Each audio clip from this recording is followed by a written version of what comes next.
to the Reclamation Podcast. No, let me start over. Welcome to Reclamation Church. Here we go. Hello, welcome to the Reclamation Point Podcast. I'm your host, Mr. Moetown Lee, and riding shotgun is my partner. The good Dr. Ed Garnes pouring the sweet tea ethics that you know and love. Uh-oh. And he's on that tea.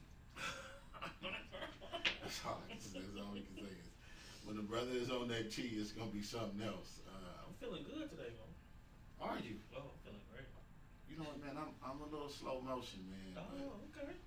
What music fest residue hitting you? Yeah, and just not doing what I need to do sometimes. Okay. As Martin Myers would say, do you need to go to the sharing chair? You know what I'm saying? And that's today is one of those days, like, you know, so when I leave here, I gotta hit the gym and do the right thing, man. But, you know, it's been, I mean, we talk daily, but, you know, I ain't seen you in a week. I know it feel like too. And in that time, man, a lot has happened. A lot has happened that we want to get into. I think the first thing that I personally want to get into is personal to me is we have a brother who is you know, close to me, close to the industry, very close to the Atlanta industry, and not just the Atlanta, the industry in whole.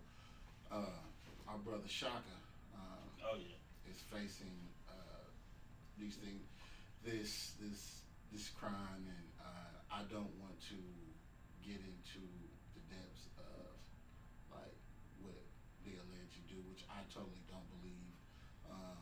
I wasn't there, but just knowing that brother's character and just knowing the relationships that, you know, not only that I have with him, that I have with him, that he has with other people that are near and dear to me, I just, you know, don't ever want to believe something like this, or if there wasn't a situation to where the brother was defending himself. It's tragic all around that, you know, another brother lost his life, and just this incident in the whole. But it's not the charges I want to get into. Yeah, I was about to say it's so many angles. I'm just chomping at the bit, like where you want me to jump in? I want to get into use the mental aspect of us being black men and being in a position. I think that why don't we, using that situation, self-defense, violence towards each other, why is there a discord, like mentally? I think it's a part of self-hate and kind of like self-neglect mentally. When brothers look at each other and instead of walking away, you know, we're quick to have that confrontation. We're quick to put ourselves and other people in a position where they have to defend themselves.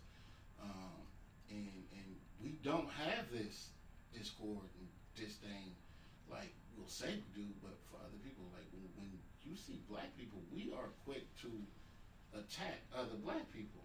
And now I'm not saying you should go and do this to anybody else, but I'm saying that it's pause. Let me think about it. Let me walk away. Mm-hmm. But it's not that way when we are addressing each other. Well, the Shaka Zulu situation, I mean, it's sad on all sides, but, you know, one of the things that sometimes we don't do in the black community is have nuanced conversations, because, you know, this is a very complicated issue. So I start from the beginning. Where do black men get violent notions from in solving problems and reconciling things? Look at American history. You know, we were not brought over here on a Tom Joyner cruise with the Gap Man playing, right? Mm-hmm. So America has a very violent history, and so our models for how we solve differences as men is to use violence. In the United States, when we have an issue with someone, we take over their country, right? We send troops. We use violence. So we are not more predisposed to violence than any other group, right? Because violence is an American value. What happens with what's happening with Shaka Zulu is the onion is the systematic issues that are trapped into black life. You know, sociologist Joe Fagan would call it the white racial frame. All of the stereotypes, the systematic issues, the racism that we have to deal with as black man creates a perfect storm for these particular issues, because the deeper issue is that when locked out of economic opportunity and the ability to feed your family, you will resort to the underground economy in different things. So white supremacy and systemic issues are not given the spotlight. It's just brothers killing brothers. So the first thing that we have to address is economic opportunity and professional viability for black men. When you have that, what builds your self-esteem when you're able to subsist and take care of yourself, right? And so we look at America. What do we value in America? The dollar bill, individualism, right? So when your self-esteem is assaulted and you are trying and you're struggling financially, you're going to resort to robbing, stealing, and killing to do things. And so what ends up happening, we as black people are hurt, and we all know the saying that hurt people hurt people. Crime happens in the proximity in which you live in your area, right? So if you happen to be in a predominantly black area, it's gonna be predominantly black crime, right? So that's the thing that I think happens. But what troubles me about the Shaka Zulu issue is that black men never seem to have the right to self-defense. And the narrative is he is a murderer, when me and you both know from working in the industry, he is anti that. If anybody is peace, soul, and love in this community, it's Shaka Zulu, but it fits the narrative. Black men are angry, we kill each other, and so when things don't fit that narrative, we have a hard time, especially the media and the police, giving brothers the benefit of the doubt. We don't have the luxury of that. And it's crazy because when we look at that situation, and I am a card carrying member of, I carry a firearm. I legally carry a firearm, right? And it's about, my number one thing is it's about prevention and self-preservation, right? But when we look at that situation, when we look at this situation with Shaka, and I see like the people, the comments, right? And I see people say, well, why do you put yourself in that position? But what? He was having a good time, doing what he needed to do as far as like making sure everyone else is having a good time. And there was a position where he had to be, it was self-defense, right? But then people were like, well, about firearms and this, that, and the other. But then on the flip side, you have the victim blaming with us, like, yes. Right? Because he's a victim. To me, I personally believe that he was a victim. I wasn't there, but just me knowing that brother and knowing the type of brother he was, I believe he was a victim in this situation. I believe the families, not only him and his family, but the person that lost their life, I don't know what that person did or whatever, but I believe they're victims because they lost a loved one, right? I don't know if their loved one was in this fight or whatever it was, but I believe they are victims. Yeah. But on the flip side, then we have this situation where the brother in LA, PNB Rock, who, they talked about him posting his location and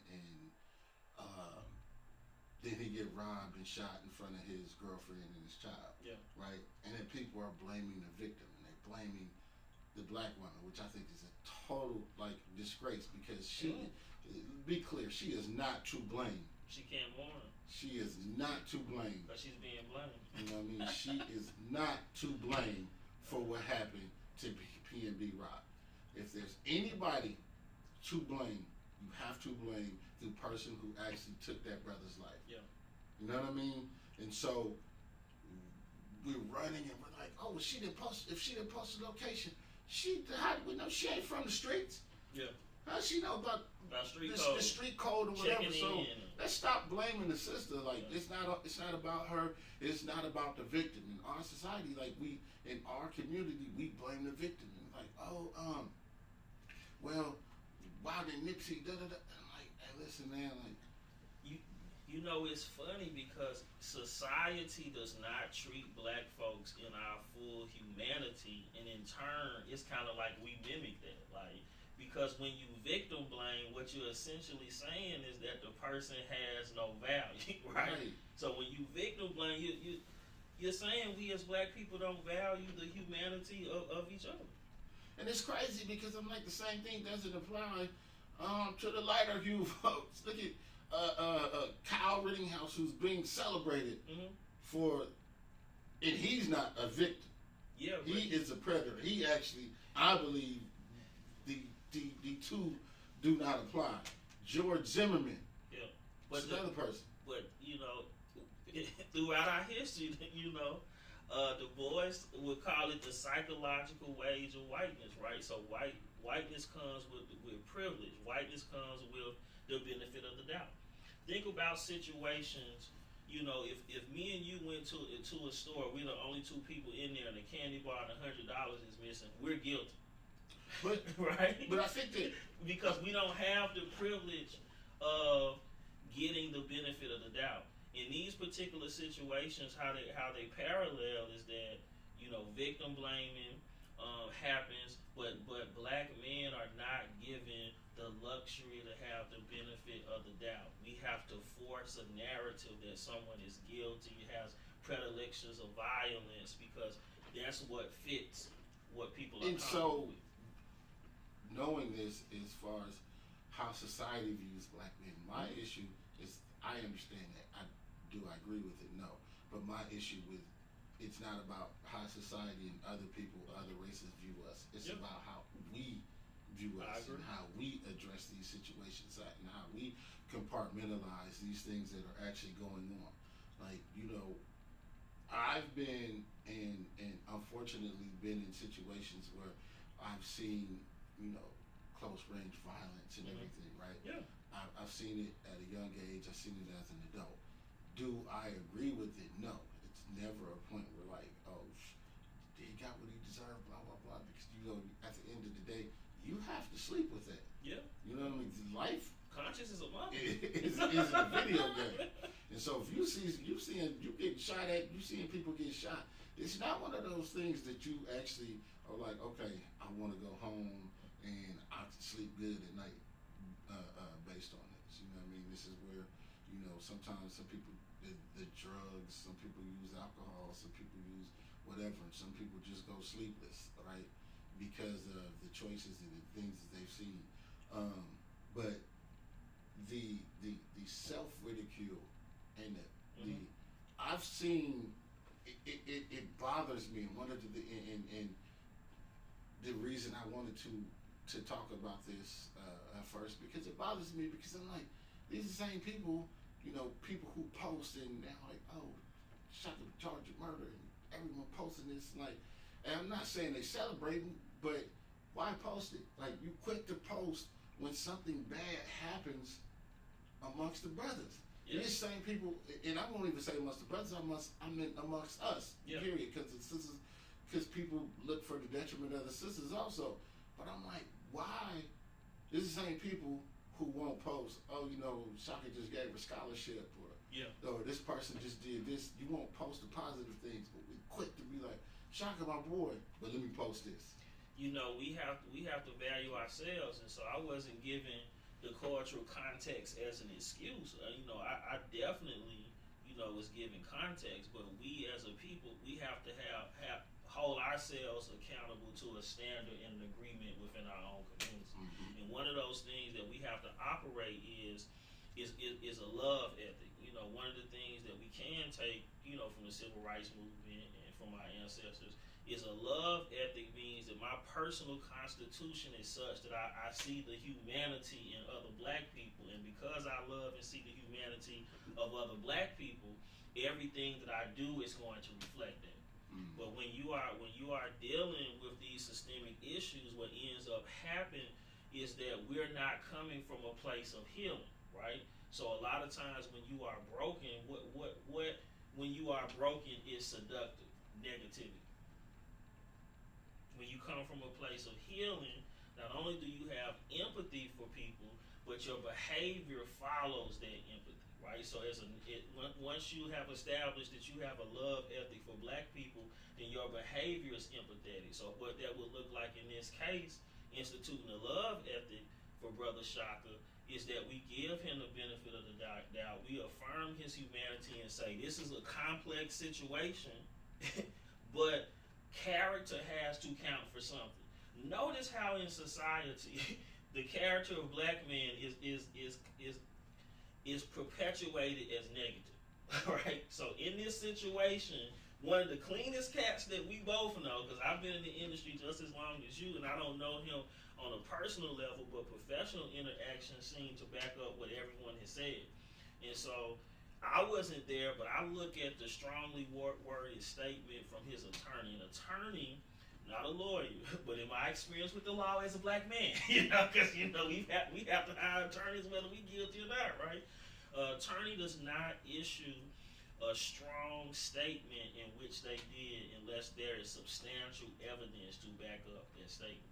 Because if there's no evidence in a strongly worded statement, he's killed Shaka's case. So that strongly worded statement that I wish everyone would send out there as much as they did the murder charge,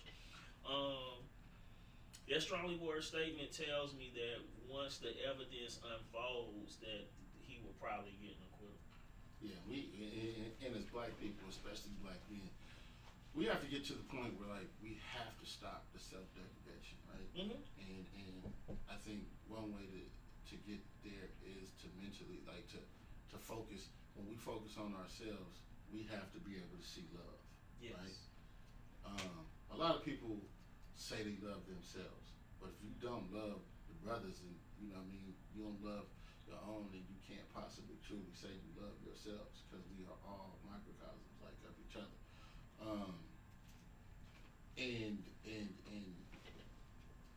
being and seeing that there's some level of understanding. It's funny because one of the other things that the correlation between actually the two, I watched this Breakfast Club interview the other day, right? Okay. With Omarion. And Omarion addressed something that we address every day when we sit up and talk about this. You and I talk about this, and I think he addressed it with one of the things with his group members. Omarion said Rasby, who battles with mental illness, some of the things that happened during his time with the group, he says that he's molested and it weighs on him. And then Omarion says he thinks that Raz uses it to his advantage, and he tried to do things that help Raz, to get Razby some help, and he doesn't think he wants help, and he hasn't addressed the issue for him to be better. And seeing that, I was like, I'm watching that, and it was like, I don't think Omarion understands how offensive that was. Yeah, because he's so unbothered that he is not bothered. Right. And let me just qualify this, and I'm gonna critique the brother in love. I think we have to institute a love ethic, right? So I'm critiquing him in love as a way of showing and expressing love. This critique. Unbothered people don't say they're unbothered. That would be the equivalent of me saying, "Hey, Moetown, I'm Dr. Garnes. Moetown, I got a PhD. You know this is what I do, right? you know I'm a therapist, right?" So unbothered people don't continue to perpetuate this notion that they're unbothered. They're just unbothered without having to qualify it, right? And so one of the things, that I think about with the Omarion situation and this whole unbothered concept, one of the coping mechanisms that we use as black men to cope with the traumas that we have in our life is to perpetuate the notion that we are unbothered, when really there are some deep things happening with us. So let's not just say that just the use of unbothered means that you're unbothered, because I counted how many times he said unbothered, and it just makes me wonder: are you really unbothered? But to your point about Roz B, what essentially, it ties into the theme of victim blaming, but it also ties into the theme as to why black men do not get there. If you think about all the brothers that talked about having been molested and victims of sexual violence, and here you have Roz B coming out, brothers are not believed, brothers are chastised whenever they talk about having a mental health crisis or a mental health issue. And what was problematic about the interview is no one checked him to say that brother's healing is personal to him. How you heal, how I heal, how Omarion heals, Roz B, Shaka, how we heal as black men and black people is personal to us. Are there some values that we can agree on? Yes, but healing is a deeply personal affair. And I think ego and pride makes us believe that we can be judge and jury over other people's healing. And I think that is extremely important, because we don't know what that person is going through. You aren't living that personal experience that dude or that woman as anybody went through, right? So to say, well, I tried to and he didn't, when you just say certain things like that, so for me, when people come and say, well, why you look at things like that? You need to seek therapy. Or I have this number you can call for help. I'm not calling. I'm not going to make that call, right? Because number one, it's on your time. It has nothing. You don't, because to seek help and to address certain things, you have to be the mental place that you have to be in preparation for that, right? If you can't, it's just like physical therapy, right? You can't have surgery today and then start like physical therapy tomorrow. I know this. You know what I mean? It just doesn't make sense, because your body isn't.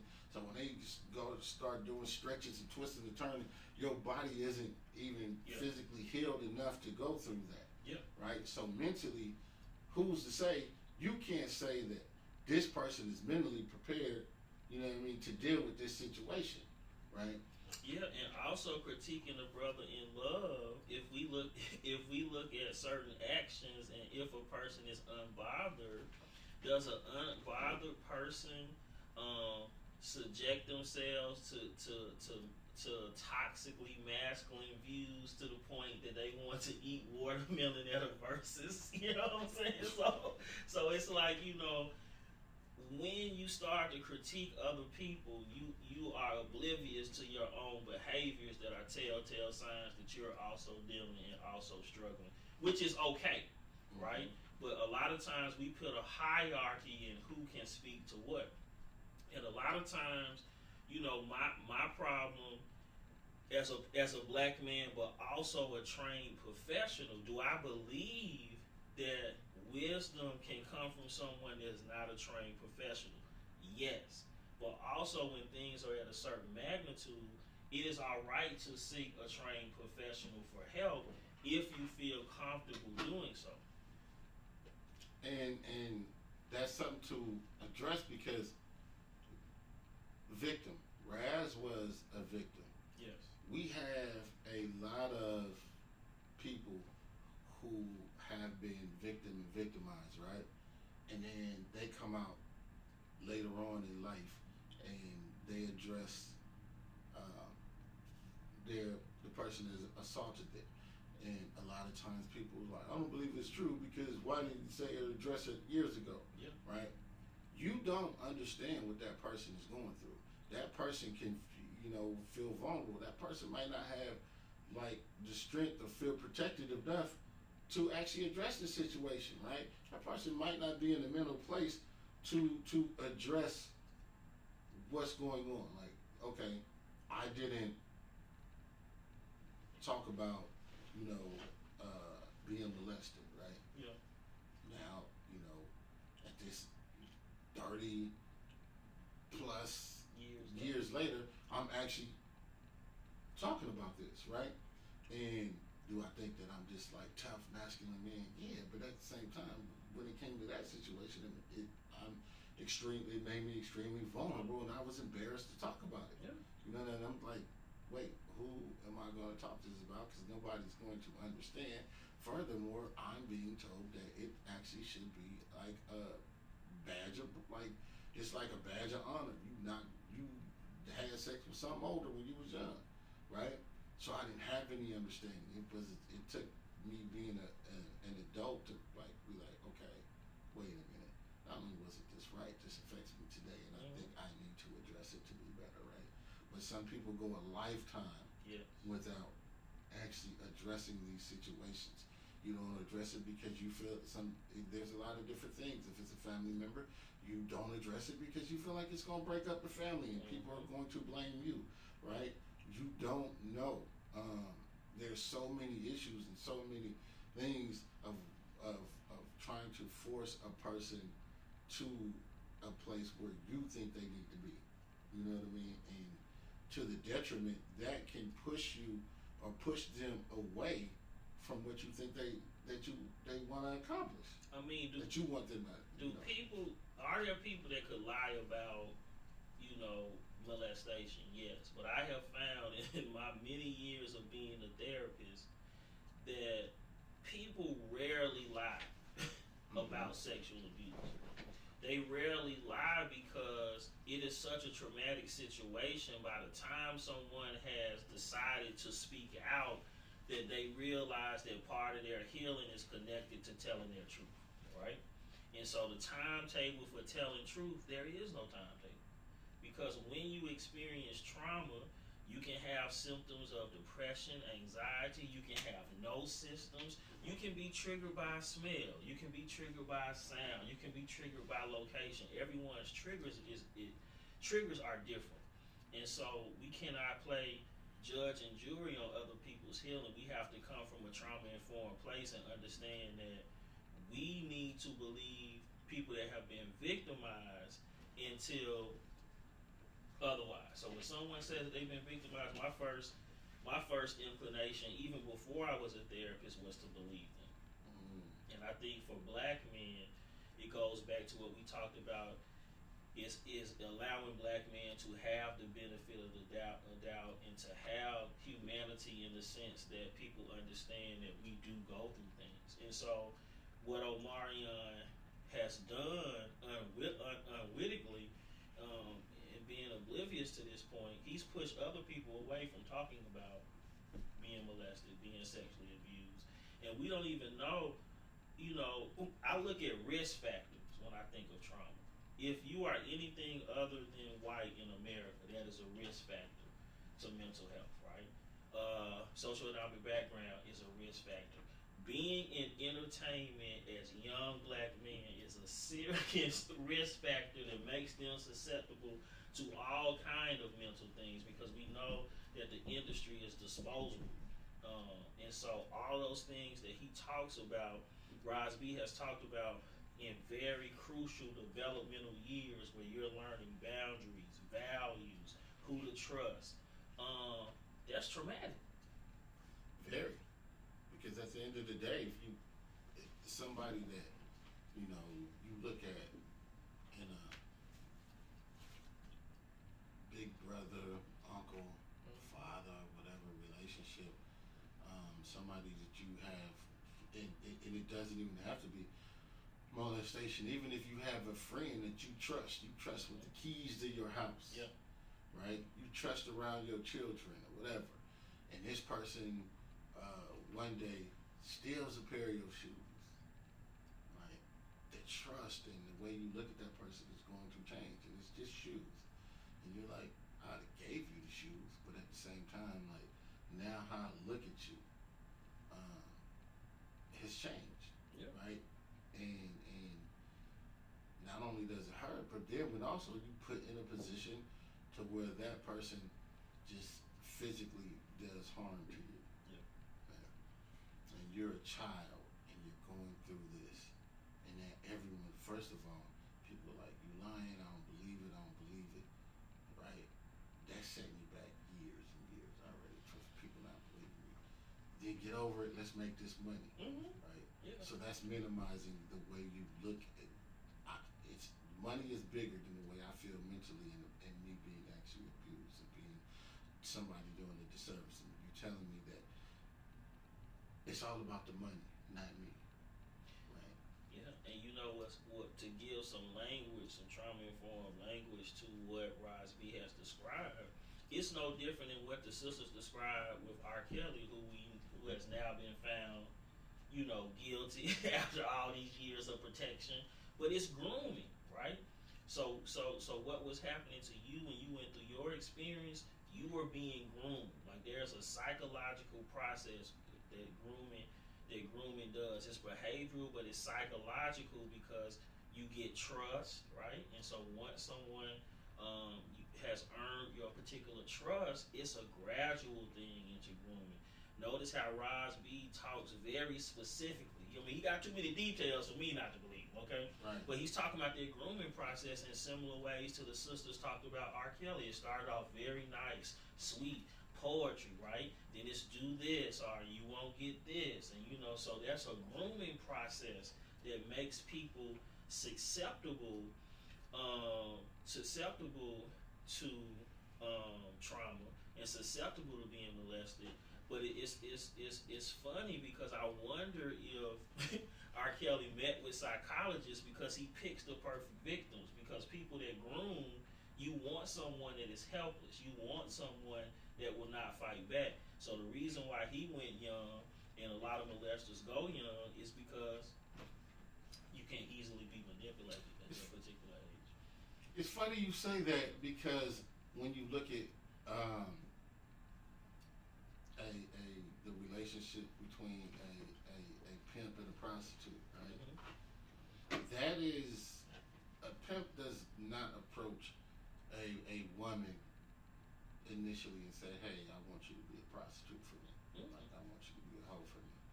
A pimp approaches a woman or a young girl, whoever, that have been going through some things, they're looking for somebody to come in and make their situation better. Yeah. Or sometimes a pimp just approaches them and they come in with they're very smooth, very debonair. You come in and play this. I'm going to be a savior. I'm going to be your hero. I am going to do X, Y, Z for you. Like I am taking you places that I'm about to take you places that you've never been. And initially they take them to these places.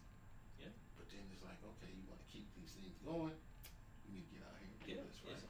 But then psychologically, so now they have them in there, and it takes, because I believe, a lot of women of the night are victims to a degree, and mentally, because people go, how the heck can you be? It takes a special kind of person in woman or man to be, that. Well, I would say this. Let's take it out of the male-female dynamic. Think about how America pimps us as black people. What happens around election time? Right. That's pimping too. Right. What happens? Yeah. They come to us and say, hey, give us all of your hopes and dreams, and this particular vote is going to liberate you. And after we vote, right, they groom us to love them and to speak for them, and then the minute that they get everything that they want, we're disposable. So pimping is not just a male-female dynamic. I mean, I know what you were saying, but I'm just saying, like, pimping is the American way. You know what I'm saying? And so, yes. So what you're describing, pimping, is a grooming process. It's a grooming process where you pick a victim that is susceptible to listening, who needs a mentor, who needs someone to look up to. You provide certain things, and then it breeds loyalty. Right. And so, with that, this is one of those things that where people really don't understand the mental aspect of a lot of different relationships, and that's why I think I was offended by when I saw the interview and I saw Omarion's approach to Raz B's mental state. I just was, Yeah, I mean, we have to understand that a love ethic is also a critique, right? So we can critique people and not throw oranges, bananas, and, and raisins at each other because that's love. You know, when I get off when I get off my rocker, Moetown checks me, right? But I listen because I know it's coming from a place of love. So you know, we have to, especially as black men, check each other in love in ways that we say, hey, no, we're not gonna do that. I mean, it's funny because um, in so many ways, it we did an interview a week ago with our brothers, Sir Daniel And Jay Ray, and Jay Ray, Q Points Podcast. Q Points Podcast, and I had to be kind of checked on something I said that I didn't even realize that was offensive. Um, you know, I kind of skipped around and got to my point, but wasn't very like descriptive when I got to the point. So it could have came off, and it could have been perceived as offensive. And I respect Sir Daniel and Jay Ray so much because they understood that where I was coming from. So during the interview, they led it to and allowed me to explain and not personally clean it up because again, it wasn't coming from a malicious place, but they allowed me to explain and where I was coming from. But I appreciate that, and I appreciate didn't even after the call. I appreciate Ed like in love saying, "Hey, brother," you said like I understood what you was trying because I was like, "What?" That's not what I said. Yeah. But Ed was like, "I understood what you was trying to say, but it was kind of offensive if somebody seeing this and they only saw this clip. It would have been offensive." So I appreciate that conversation, and I appreciate our relationship because you don't just we don't check each other. It's not one of those things you're like, I mean, let's the Rams beat the Falcons. Well, I'm not a Falcons fan, so that's not offensive.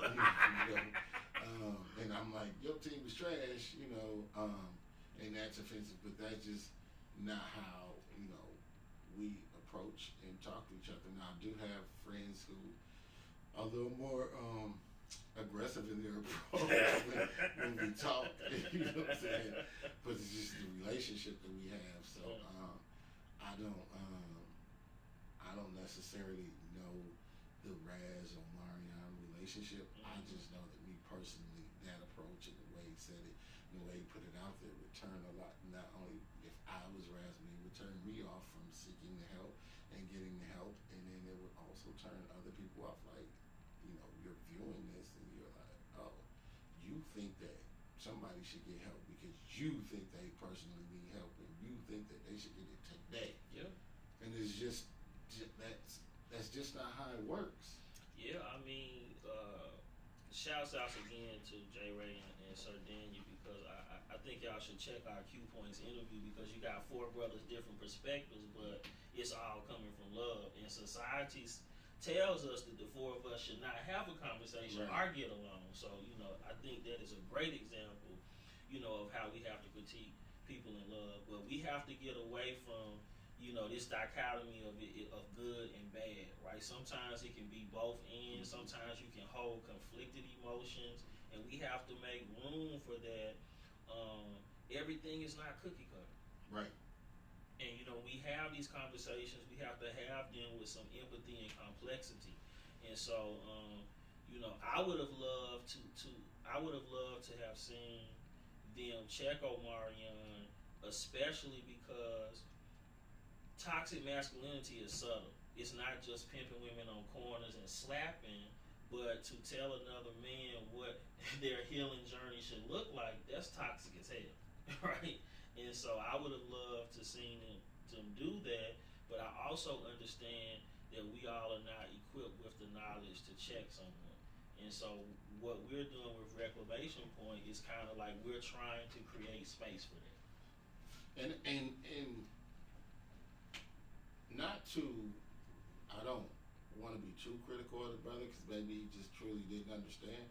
And there's times where I've been in a position where I called myself protecting my friends, or doing what I think that they needed to be doing or should be doing, and it just came across wrong. It just came across like me being judgmental. Yeah. Right? There's often times where people think that I'm being judgmental because I am super protective. I despise seeing my people play themselves. Yeah. Right? Whether it's in a relationship, job, everyday life, I just don't like to see anybody I care about play themselves. Right? And so in that process of those conversations, sometimes my approach can be misconstrued and being taken as like I'm being judgmental, and I don't. And so on the flip side, I understand probably, and that's probably where, playing devil's advocate, that's probably where he was probably coming from. Yeah, I recognize it in Omarion because I've been there, man. Like I still make missteps. I have dictated what a person's healing should look like. I've made those particular mistakes. I've been checked, and so I think it's a developmental process that we all go on, where it's a journey, right? We all have different information at different times of our life, so it's really not about perfection. It's about growth and leaving room for everyone to have to evolve. Right. Give that space for everyone to evolve. Give space for people to make mistakes, but I'm glad that we brought this up because we have to create that space because brothers are not gonna talk. Right. If we shoot them down, think about the strength that it took for this brother to come out and to come out against people in the industry with more resources than him. The least that we could do is respect his humanity enough to affirm him. True. And I think that is important, and one of those things that need to be addressed. It takes a lot. It takes a lot to address like the things that you battle. It takes a lot. It's easy, to say, I do drugs. No. It's hard to actually admit that you're an addict, right? You know what I mean? It's easy to actually to do the drugs, right? But then to look in the mirror, you know what I mean? Because somebody can say, you know what, man, them drugs getting to you, that drink getting to you, that food getting to you, Yeah. whatever is getting to you, right? The hardest thing to do is look at yourself in the mirror and be like, all right, it's got to me. Like, I'm addicted to this to the point where I don't look the same. You know what I'm saying? Because everybody, when they look in the mirror, they think that they still look like they look in high school. Yeah. You know what I mean? But it takes somebody else to be like, dog, you done gained weight. Like, you know what I'm saying? Like, you can look at the scale and you know that you wear clothes that's 2 or 3 sizes bigger than what you did before, but you still think you look good, right? So it takes a special person or a place to be in and be like, all right, let me address this, let me get some help. No matter how many people have came to you and said, let's hit the gym, let's do this, you have to get to a place where it's about you. The doctors can tell you anything, but you have to be in a place where you're ready to receive this. And self-awareness is a skill set. We develop self-awareness throughout our lifespan. We just don't come out and we're self-aware. Experiences, make us self-aware. But, the other part of the critique is that we talked a lot about the invitation to therapy and how the invitation for black men has to be for therapy and therapeutic intervention has to be presented in a way that they will respond to. So you can't come from a place of negativity. You have to come from a place of empathy and make that invitation nice. You know what I'm saying? Put that invitation on the silver platter, and you do that by being empathetic and allowing black men to be vulnerable. But it's almost like what we said last week about being penalized. What happens when we come out and tell our stories? Oh, nobody want to hear that. Oh, he just don't want to go on tour. No, he's a victim of sexual abuse. It's bigger than a tour, you know? Much bigger. I think a lot of people, this is one of those things that we just need to address.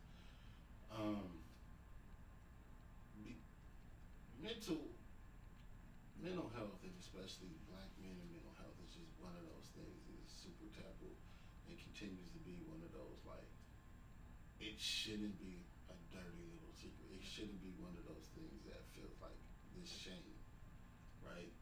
I went through so many years, like, I'm straight, and you going through it, something wrong with you, Yeah. right? Just not understanding, because people equate even being diagnosed with depression and anxiety and other issues, right? I always looked at that like depression is you trying to kill yourself. Yeah. Right. Yeah. That's what I thought. This is a today. But before I thought like being depressed is like, all right, at any given time, you out of here. Yeah. Right. And I didn't look at it plays a part in so many other things in life. You know what I mean? How you eat, how you sleep, how you just maneuver, how you deal with people. You know what I mean? It's like a functioning addict, right? You can be depressed and be functional. Mm-hmm. You know what I mean? But very high functioning. But you're operating in a place where you won't grow, though. Yeah. You know what I mean? You're still in this place. You can still grow in your career, but you're still in this box. You're operating from, and you won't be able to go to a place that you feel like you need to be. Not even you feel like you need to be, because you might not even recognize you need to be in a certain place, but you're still operating in a box, right? And so I think a lot of people operate from that place, and we don't understand that, you know what, we need to sit down, we need to analyze not only what's going on with us, but let's get to the root of it. Yeah. And let's face it. Yeah. Willingness has to meet a great invitation for therapeutic intervention. You got to be willingness. You got to have, something about yourself that says, help-seeking behavior is compromised in the black community, because sometimes we get messaging and holding stuff in. I talking about what's going on at your house. We ain't supposed to do that. But help-seeking is a skill, so we have to foster help-seeking. People have to be willing, and then we have to have enough empathy that our invitations make therapy seductive as opposed to turning people off. Mm. So our invitation to therapy has to be wrapped in a love ethic. It has to be wrapped. I think if people consider this, another black man's life may depend on me being empathetic to this person in this moment. If we approach every black man like that, his life may depend on me being empathetic in this space and time. And that's extremely. It's funny because I don't even know if you did it on purpose, but that goes to our initial conversation with Shaka, with P&B Rock. Mm-hmm. The approach that we have to take that approach. See, I don't think people in the back heard you. Okay. So what does that look like in real time? What it looks like in real time is the invitation cannot be victim blaming and talking about everything but the issue. So in the P&B Rock situation, we need to have empathy for the sister, and also everybody involved that saw another brother get his brains brought out in front of them. That's trauma, right? So it looks like empathy. It also looks like with a brother like Shaka Zulu, whose character has never been the narrative that they are trying to fit. if you notice, in Atlanta, what is happening is that the narratives are very stereotypical. So we're going after rappers who should have freedom of speech. We're going after black men. Meanwhile, when two white brothers kill cops in Cobb County, it's not getting the same love because it does not fit a narrative, right? So what that looks like in real time is that Shaka's mental health, PNB, Rock's family's mental health depends on us being empathetic in this particular moment and circumstance we find ourselves in. Because one of the things that I'm concerned about is not just how Shaka is doing physically, but mentally how he's doing. And that is important because I don't think a lot of people don't understand. They think, just again, knowing the brother who he is, that brother, I'm 100% sure, even though it was self-defense and self-preservation, I know that brother does not feel good that somebody actually lost their lives. I mean, you can't feel good. You know, I think even the most cold-hearted person, it changes you. You know, I think about, you know, the discipline of counseling psychology, and it emerges, you know, from people coming back from the war and having issues, man. You know, veterans dealing with PTSD, you know, that changes you. You know, like someone losing their life in front of you, or you having to take a life, it changes you. I mean, forever. And so we know this, that it changes because, you know, we know this from veterans and other people that are victims of combat, but we don't give that same consideration to brothers because it does not fit the narrative. It's a certain narrative that the Atlanta Police Department is on right now. And all of us that are black men can be victims of this particular narrative. And that narrative does not follow empathy and the fact that brothers can live and die on these perceptions. And we have to get back to taking that approach where we see ourselves as love. Yes. Like we see ourselves, and we all play a part in this. You know, there's times we looked at the brother like, you know, let me tuck mine in. Yeah. And I shouldn't be. It's crazy because I shouldn't be looking at brothers like that. I've done it. You know, like. I was on campus, had just worked with one of my athletes, and an hour later, he was coming after thing. I'm coming. He's 6'4". I was about to cross the street, but I told him, I said, man, you know what? I meant to tell you the other day. I thought you was a stereotype. You know what I'm saying? So I can admit, you know, to being influenced by that too. But we have to work against that because we can't be our own worst enemy. I felt the same way. Like, I don't have a gun. Maybe I need one. You know, I shouldn't feel like that, but it happens to me too. It's just crazy the approach to how we look at certain things. I saw a sister the other day, and I don't know where she was. She was somewhere in Georgia, and she was being harassed by a bunch of white people. She was in this pool hall somewhere in South Georgia or something. They was like, why? Are you in here? Why are you in this white establishment anyways? Is what they were saying. And she was like, well, it's the only pool hall. I wanted to play pool, right? And other people were like, well, yeah, she should be able to go wherever she wanted to go and do whatever she wanted to do wherever, right? But then on the flip side, when we talk about, you know, P&B or something else, it's like, why was he over there? You know what I'm saying? Why was he at that? Why did he go to Roscoe? We're not consistent, is what you're saying. Why was he at that Roscoe's? Why was he in the hood or whatever? Like, why are there social boundaries that we're not able to go, or we look at it like we're not able to go?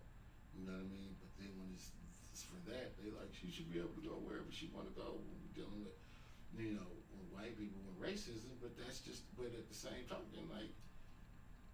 You do the same thing. Like, you shouldn't be supporting these black businesses over here because they in a certain area. Yeah. Right? We shouldn't have to feel like that. But if we don't support the black business, then we still critique. Exactly. So what is it, y'all? Can Shaka have a place of business serving his community and not get shot, or should he move somewhere else to like how we didn't do his business? And then y'all would say he left the hood. So we can't have it both ways. It has to be, some consistency. Right. It just goes back to the mental strains and how we look at each other and how we approach things. Like these things have to be addressed. And it's not one of those things that is a gradual time address, because it's way beyond the times that we actually all have to look in the mirror and address these things. We blame music, we blame society, we blame this and that, the other, but we have to look in the mirror and say, you know what can I do? What can we do to address these issues? And they're all and they're not physical issues. This is why we do the Reclamation Point, because they're mental issues, and they're mental issues that with these certain situations plague us. Nobody else, not even the sisters don't even look at each other like, you know what I mean, like we look at each other. You know what I mean? They don't necessarily, they're not looking at another sister like, here she comes, she get ready to rob me. You know what I'm saying? Or grab your gun, or I should just get ready to beat this sister up, or whatever, I gotta cross the street, right? Yeah. Us, this is how we look at each other. That's that masculinity thing. Toxic Masculinity. And a lot of times when people define toxic masculinity, they talk about in relationships. Like,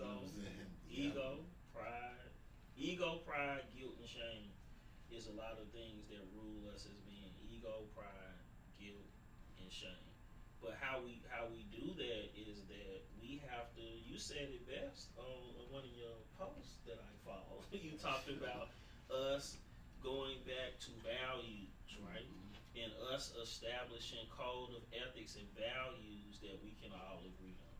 We only need 2 or 3. Approach from empathy, because the brothers might be living or die. We're not gonna solve our differences violently. And then we will find ways to mediate situations that involve community standards. That's 3 right there. We'll take 100. And 3 is important. Like that ourselves said, 3 is a magic number. You know what I mean? And with that being said, this is the Reclamation Point Podcast. And we have to get to the point where we reclaim us. Like, we gotta reclaim our mental well-being, we gotta reclaim our physical health, we gotta reclaim our relationships, we gotta reclaim our family. We have to get to a point to where we approach these things, and if that takes sometimes being, pointing it out, but sometimes it takes embracing and just, hugging a brother, if that, is all out of love. Sometimes it might take us, disciplining each other, like Ed disciplined Ed and J-Ray. That was not discipline. That was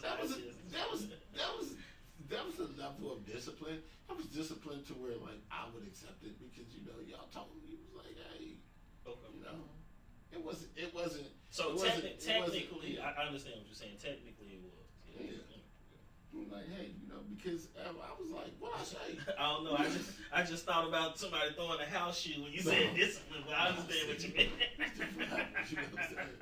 Like, with discipline comes understanding. Yeah. Sometimes, with you and Ellison, sometimes Ellison, stop doing this. Sometimes you like, hey, come on, let's sit down, son. Yeah. Let me talk to you about this. You know what I mean?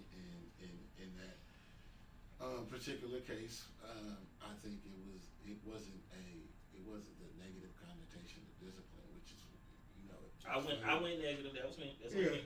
Let me sip some tea. Get back up negative. So it wasn't a negative kind of connotation of discipline. It was one of those things where I needed to be like some things that needed to be pointed out and corrected, and I was like, oh, I didn't get that. You know, I went there, and so in life sometimes we have to be corrected. But again, in closing, I want to. Oh God, and I meant to write this down. What's the approach that we have? What was you said an amazing point. I meant to write it down. How do we have to address? What is it? Approach? Looking at having an invitation that is seductive for people to get therapy, and then approaching a situation from empathy. And when you see another brother, knowing that his life may depend on my ability to be empathetic in this moment. And I'm empathetic today. I'm empathetic for my brother. I'm empathetic for those families.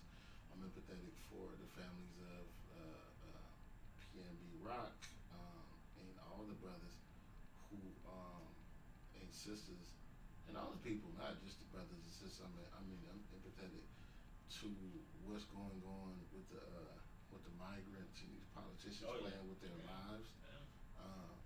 I think that's one of those things that it ticks me off, because I'm like, you know, just think about putting mentally what you're going through. You in a foreign land and you seeking refuge and trying to seek a better life, and you get there and you don't speak the language, and people just moving you around, and they're doing this for a dog and pony show, right? That people don't understand. Like, I hear some black people like, man, I'm empathetic. They did that with us. One thing was like with chains and whips. I'm like, listen, man, I appreciate that. I understand what point you're coming from, but at the same time, like, sometimes people use like our history as revisionist history. They just use it to prove a point, but we're not approaching everyday life like we're descendants of like kings, queens, and then we were slaves. Like today, it's like, oh, I'm just living my life, and so I can't be empathetic. I'm blocked from having compassion towards somebody else. Yeah. Right. And so I mean, of course, we're in closing, and I was just going on another tangent. We'll talk about that another day. But this has been the Reclamation Point Podcast. That's a good tangent. We empathetic around here. You know what I'm saying? Put some empathy in your teeth. It's been the Reclamation Point Podcast. Thank you to U42 Studios. Yes. Thank you for blessing us. Yes. Thank you for blessing us. Thank you to David and Yasmin for producing this. I'm Moetown Lee. It's my brother, Dr. Ed Garnes. Doc. I was thinking about my next sweet tea composition. So yeah, we'll see y'all on the other side of the break. Mm-hmm.